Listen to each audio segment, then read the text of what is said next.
Ya, baik. Assalamualaikum warahmatullahi wabarakatuh. Selamat malam, teman-teman semuanya. Dan yang terhormat Pak Widi, terima kasih sudah menyempatkan waktu kalian untuk menonton video ini. Pertama, saya akan memperkenalkan diri saya terlebih dahulu. Perkenalkan nama saya Muhammad Syazir Abdul Rahman dari program Teknologi Informasi ITB Ahmad Dahlan, Karawaci. Pada kesempatan yang berharga ini, saya akan memaparkan hasil proyek akhir untuk mata kuliah jaringan syaraf tiruan. Judul dari penelitian ini adalah prediksi curah hujan harian menggunakan Artificial Neural Network. Nah, dalam pemaparan ini, saya akan menjelaskan alur pengerjaan secara sistematis, mulai dari pemahaman karakteristik data, pembersihan data, proses rekayasa fitur, perancangan arsitektur jaringan syaraf tiruan, jalannya pelatihan model, analisis, hasil evaluasi metrik, hingga keterbatasan model yang kami temukan sebagai bahan evaluasi di masa depan. Nah, jadi pertama, proyek ini didefinisikan sebagai permasalahan regresi, bukan klasifikasi. Nah, kami kami ini sengaja menghadirkan penyederhanaan masalah menjadi kelas biner seperti hujan atau tidak hujan. Target output yang dihasilkan oleh model kami adalah nilai kontinu, curah hujan harian yang direpresentasikan oleh variabel target RR dalam satuan milimeter. Dengan memodelkan curah hujan sebagai nilai kontinu, informasi mengenai intensitas real dari volume air hujan tetap terjaga, yang mana informasi ini jauh lebih bernilai untuk aplikasi praktis di lapangan. Dan kedua, mengapa sih kita memilih pendekatan jaringan syaraf tiruan ANN? ANN sendiri memiliki keunggulan inheren sebagai universal approximator. Berdasarkan teorema aproksimasi universal, jaringan syaraf tiruan dengan setidaknya satu hidden layer dan fungsi aktivasi nonlinear mampu mendekati fungsi kontinu apapun dengan tingkat akurasi tertentu. Kemampuan inilah yang kami manfaatkan untuk memetakan hubungan nonlinear yang rumit antara parameter cuaca input terhadap intensitas curah hujan tanpa perlu membuat asumsi yang kaku tentang distribusi data awal. Nah, oke, kita lanjut ke slide ketiga, dataset yang dipakai. Untuk melatih dan menguji performa model, kami mengintegrasikan 3 buah dataset historis resmi dari BMKG Indonesia yang mencakup periode waktu dari tahun 2010 hingga 2020. Ketiga dataset tersebut diletakkan dalam folder dataset. Oke, di folder ini, ya, oke, kita lanjut. Nah, dataset pertama itu ada Climate Data CSV. Nah, ini merupakan dataset iklim utama yang sangat besar, memuat data harian sebanyak 589.265 baris. Dataset ini mencatat variabel cuaca yang komprehensif, seperti suhu minimum atau TN, suhu maksimum atau TX, suhu rata-rata TFEG, kelembapan rata-rata RH underscore FEG, durasi penyinaran matahari SS, kecepatan angin maksimum FF underscore X, arah angin maksimum DDD underscore X, kecepatan angin rata-rata FF underscore FEG, dan arah angin dominan DDG underscore car, serta kode stasiun pengamatan station underscore ID. Nah, kolom target utama yang akan diprediksi adalah variabel RR atau rainfall dalam milimeter. Dataset kedua itu adalah Station Detail CSV. Nah, dataset ini menyimpan informasi geografis dan administratif dari stasiun-stasiun BMKG di seluruh Indonesia. Nah, atribut di dalamnya mencakup nama stasiun, wilayah pengamatan stasiun, koordinat lintang atau latitude, koordinat bujur atau longitude, serta kode provinsi. Nah, integrasi informasi spasial ini sangat penting karena pola curah hujan di wilayah kepulauan Indonesia sangat dipengaruhi oleh topografi lokal dan posisi geografis stasiun. Dataset ketiga yaitu Province Detail CSV. Nah, yang berfungsi sebagai tabel referensi untuk memetakan kode provinsi ke nama provinsi secara tekstual. Nah, ketiga dataset ini kita gabung. Kami gabungkan secara terpusat menggunakan operasi merge pada pandas berdasarkan kunci station underscore ID. Hasil penggabungan ini melahirkan dataset terintegrasi di mana setiap baris data cuaca harian kini memiliki atribut posisi koordinat geografis yang lengkap. Oke, kita masuk ke slide keempat, data understanding dan analisis. Sebelum melangkah ke permodelan, kami melakukan analisis eksploratif data atau data understanding untuk mengidentifikasi tantangan utama pada dataset. Ada 3 temuan krusial yang kami dapatkan. Nah, masalah yang pertama itu adalah adanya data kosong atau missing value dari visualisasi di grafik sebelah kanan pada di grafik sebelah kiri pada eh, pada data understanding di foto ini. Nah, terlihat bahwa variabel target curah hujan RR memiliki 125.384 baris kosong pada data mentah. Nah, begitu juga dengan beberapa fitur cuaca penting seperti durasi penyinaran matahari atau SS dan suhu rata-rata atau TFVG.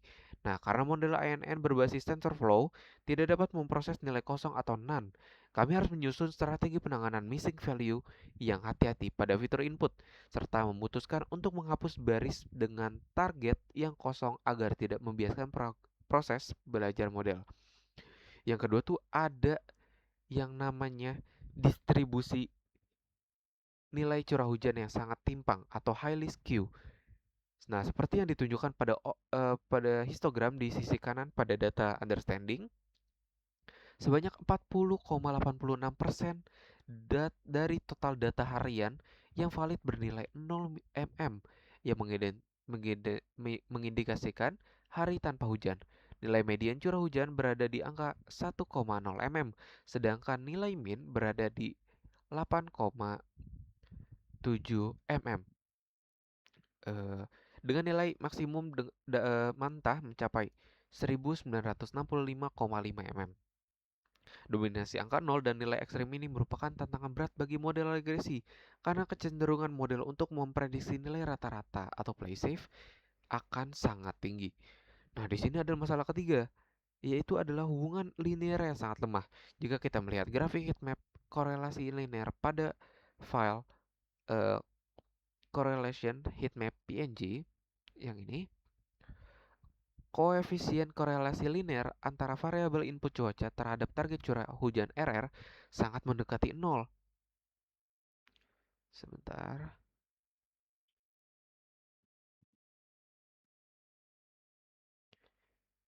Nah, hal ini menegaskan bahwa curah hujan tidak berkorelasi secara linear dengan satu atau dua parameter saja, melainkan merupakan hasil interaksi non-linear yang kompleks dari banyak parameter atmosfer sekaligus. Nah, ini memperkuat keputusan kami untuk menggunakan ANN. Nah, kita masuk ke slide kelima, pipeline pemodelan. Nah, untuk mengelola seluruh eksperimen ini dengan standar sains data yang baik dan menghindari bias, kami membangun sebuah pipeline pemrograman terpusat yang bersifat end-to-end dalam file pipeline. Nah, di file ini. Nah, pipeline ini dirancang untuk melakukan seluruh proses pengelolaan data secara konsisten. Alurnya dimulai dari pembacaan dataset folder mentah, eh, penggabungan dataset stasiun dan provinsi berdasarkan ID stasiun, pembersihan target RR, pembuangan dataset ekstrim atau outlier target, serta rekayasa fitur waktu dan arah angin. Nah, langkah berikutnya dalam pipeline adalah pembagian dataset menjadi training set dan testing set. Menggunakan stratified split. Setelah data terbagi, barulah pipeline menggunakan one hot encoding pada fitur kategori dan normalisasi skala data. Menggunakan min max scalar. Nah, pemisahan alur ini sangat penting untuk mencegah terjadinya kebocoran data atau data leak, di mana informasi dari data uji tidak boleh merembes ke proses fitting calling data latih. Nah, terakhir, pipeline mengalir data bersih ke model ANN untuk dilatih, evaluasi, dan visualisasikan hasilnya secara otomatis. Oke, kita lanjut ke slide selanjutnya. Itu ada pengolahan data, cleaning, and feature engineering. Oke. Nah, pertama pemeriksaan target semua baris dengan target curah hujan error yang menilai kosong atau benar negatif langsung dihapus dari dataset. Nah, kami sengaja saya sengaja tidak melakukan imputasi nilai median pada target curah hujan agar model tidak dilatih dengan label buatan yang mendistorsi akurasi evaluasi sesungguhnya.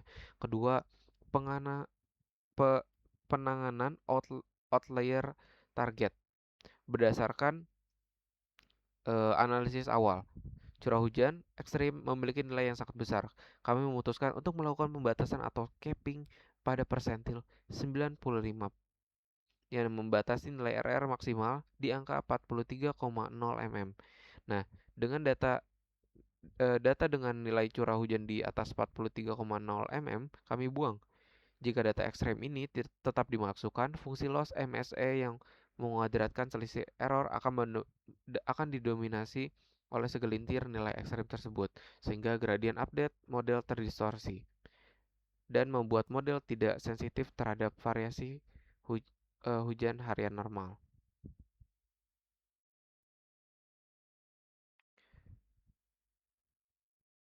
Nah, ketiga, rekayasa fitur musim dan skills. Nah, kami membuat fitur biner session nilai 1 untuk musim hujan periode Oktober-Maret dan 0 untuk musim kemarau periode April-September. Selain itu, kami mentransformasikan fitur bulan man dan arah angin DDDX menjadi koordinat sinus dan kosinus. Langkah ini krusial karena bulan dan arah angin bersifat melingkar atau skills. Sebagai contoh, bulan Desember 12 dan Januari 1 secara kalender berurutan, namun secara numerik biasanya jaraknya 11 angka. Dengan fungsi sin dan cos, kedekatan siklis ini berhasil dipresentasikan kepada model INN. Nah, keempat ada fitur lag stories. Membuat fitur hujan satu hari sebelumnya, RR underscore lag 1, 2 hari sebelumnya RR underscore lag 2, dan rata-rata 3 hari sebelumnya RR underscore roll 3. Pada stasiun yang sama untuk memberikan konteks runtun waktu pada NN. Lalu selanjutnya, imputasi median per stasiun. Nah, missing value pada fitur input numerik diimputasi dengan nilai median spesifik dari stasiun pengamatan yang bersangkutan.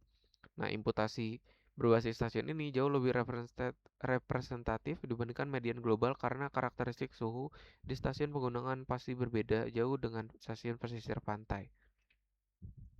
Nah, di sini kita masuk ke bagian split data dan skema validasi.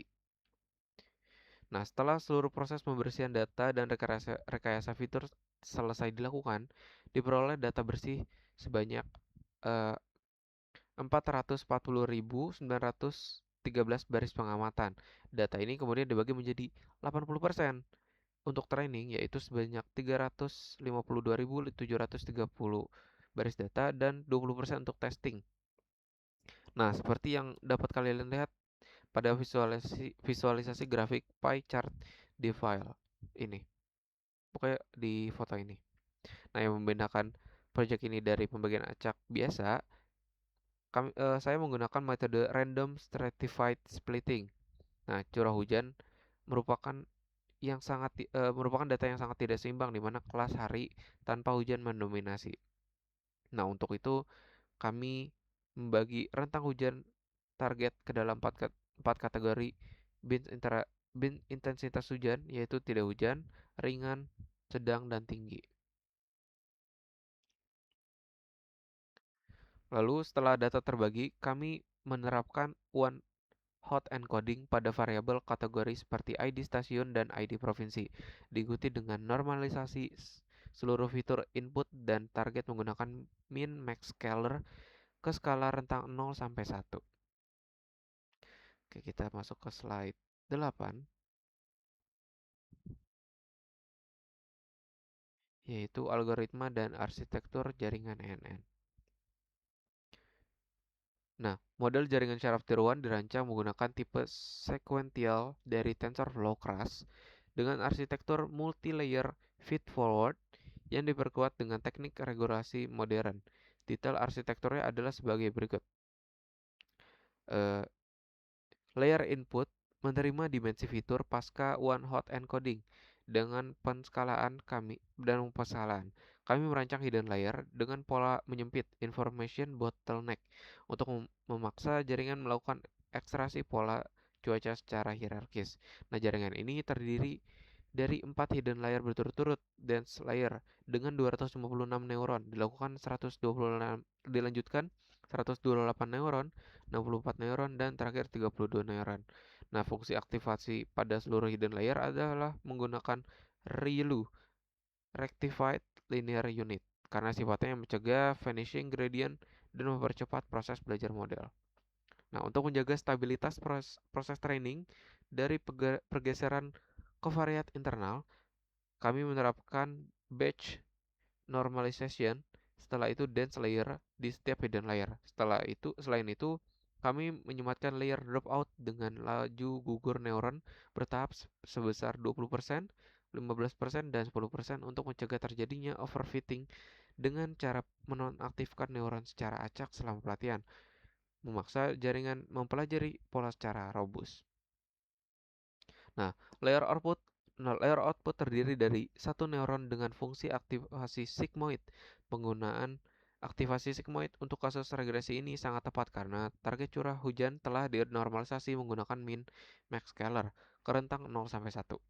Nah, secara matematis, sigmoid membatasi nilai output model agar selalu berada rentang 0 hingga 1, mencegah model memprediksi nilai curah hujan negatif atau nilai yang luar batas skala. Nah, model dekompilasi menggunakan optimizer Adam dengan learning rate awal 0,001, fungsi kerugian MSE mean square error, dan metrik pemantauan MAE mean absolute error. Kita masuk ke slide 9, proses pelatihan model. Nah, pelatihan model ANN dikonfigurasikan dengan batas 200 epoch dan batas size sebesar 128. Selama pelatihan, data training dibagi lagi secara internal sebesar 20%, khusus untuk validasi berskala setiap akhir epoch. Untuk mengoptimalkan jalannya pelatihan dan mencegah terjadinya overfitting, kami menerapkan dua strategi callback dinamis. Pertama adalah callback early stopping. Nah, callback ini bertugas memantau pergerakan loss validasi. Jika dalam 25 epoch berturut-turut loss validasi tidak menunjukkan tanda-tanda penurunan, proses pelatihan akan dihentikan secara otomatis dan bobot model dikembalikan ke kondisi terbaiknya. Ini menjamin model tidak terus-menerus menghafal kebisingan atau noise pada data latih.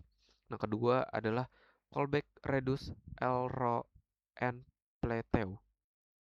Nah, jika loss validasi mengalami stagnasi selama 10 epoch berturut-turut, learning rate akan diturunkan sebesar 50%. Penurunan learning rate ini membantu model mengambil langkah pembaruan bobot yang lebih kecil dan hati-hati untuk mendekati titik minimum global secara presisi.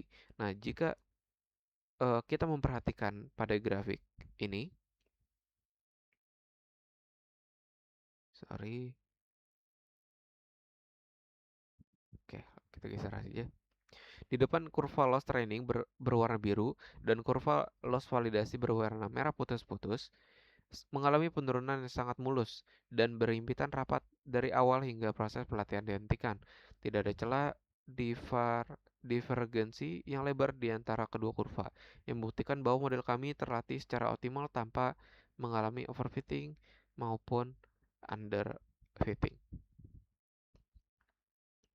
Kita lanjut ke slide 10.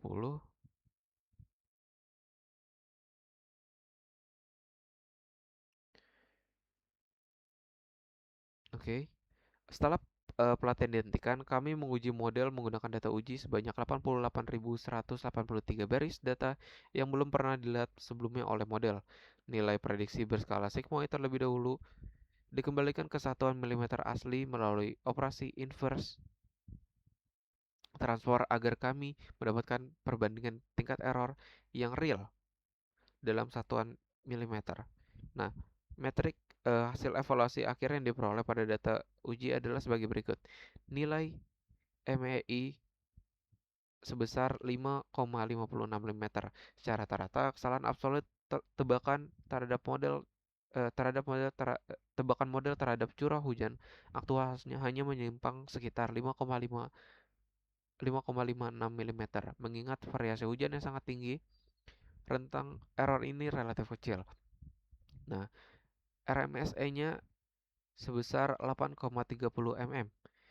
RMSE ini memberikan penalti lebih besar pada error yang meleset jauh. Selisih RMSE dengan MEI tidak terlampau jauh, menunjukkan tebakan model jarang meleset secara ekstrim. Nah, selanjutnya ada R2 score sebesar 0,186%. 1,86, sorry. Nilai R2 positif mengonfirmasi model sudah berhasil menangkap pola tren curah hujan secara signifikan lebih baik dibanding model baseline tebakan rata-rata meskipun tidak mendekati 1. Angka ini realistis untuk memprediksi regresi hujan harian Indonesia. Terakhir ada inverse transform skala. Nah, seluruh metrik di atas dihitung menggunakan satuan asli milimeter. Setelah prediksi model dikembalikan ke skala aslinya lewat inverse scalar. Kita masuk ke slide 11.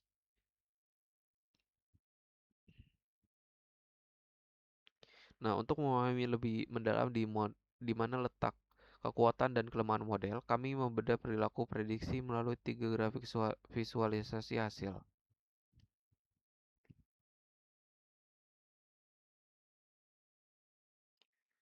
Sabar. Yang pertama ada actual versus predicted line PNG. Untuk 100 sampel pertama, data diuji, garis prediksi berwarna merah putus-putus terbukti mampu mengikuti tren fluktuasi naik turun dari garis aktual biru dengan sangat konsisten. Namun, ketika garis aktual melonjak naik tinggi, nilai prediksi model seringkali tertinggal di bawahnya. Model cenderung mengalami under predict atau prediksi lebih rendah pada kondisi hujan lebat. Kedua, ada scatter plot, scatter aktual versus predicted. Nah, titik-titik data menumpuk erat di area curah hujan rendah hingga sedang dan mulai menyimpang menjauhi garis ideal merah 45 derajat saat curah hujan aktual meningkat tinggi. Ini terjadi karena distribusi data kita dominasi oleh hari tidak hujan. Sehingga model secara naluriah mengambil keputusan aman dengan memprediksi nilai yang mendekati nilai rata-rata historis. Lalu terakhir ada residual analysis. Menunjukkan distribusi error berbentuk lonceng simetris yang berpusat di angka 0, yang berarti sebagian besar error bernilai kecil. Namun terdapat error residual positif yang memanjang ke sisi kanan. Ekor residual inilah yang mengonfirmasi secara matematis adalah adanya deviasi akibat kecenderungan model memprediksi lebih rendah pada saat terjadi hujan intensitas tinggi. Nah, kita masuk ke slide terakhir, kesimpulan, keterbatasan, dan pengembangan. Sebagai penutup presentasi, saya akan merangkum kesimpulan akhir serta beberapa catatan penting terkait keterbatasan model. Kesimpulan pertama, kami telah berhasil merancang dan menguji sebuah pipeline prediksi curah hujan harian menggunakan ANN secara end-to-end yang sepenuhnya otomatis mulai dari integrasi data BMKG hingga pembentukan visualisasi evaluasi. Kesimpulan kedua, model ANN yang kami bangun terbukti andal dalam memetakan interaksi nonlinear parameter cuaca harian.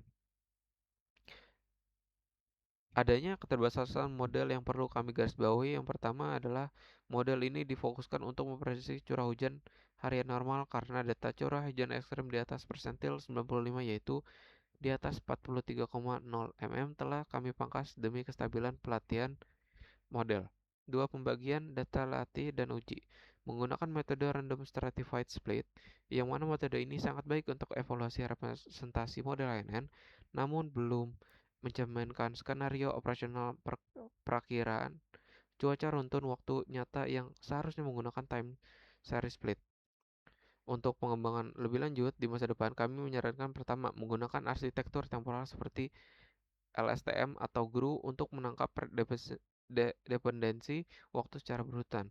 Kedua, membandingkan performa ANN dengan algoritma regresi ensemble tree based seperti XGBoost, Light GBM atau Random Forest. Ketiga, menambahkan parameter atmosfer tingkat atas seperti tekanan udara, permukaan laut, indeks kelembapan udara vertikal serta arah angin pada ketinggian tertentu guna memperkaya basis informasi model. Baik, demikian pemaparan proyek akhir UAS JST dari mata kuliah JST dari saya. Terima kasih atas perhatian Pak Widi dan rekan-rekan sekalian. Terima kasih. Wassalamualaikum warahmatullahi wabarakatuh.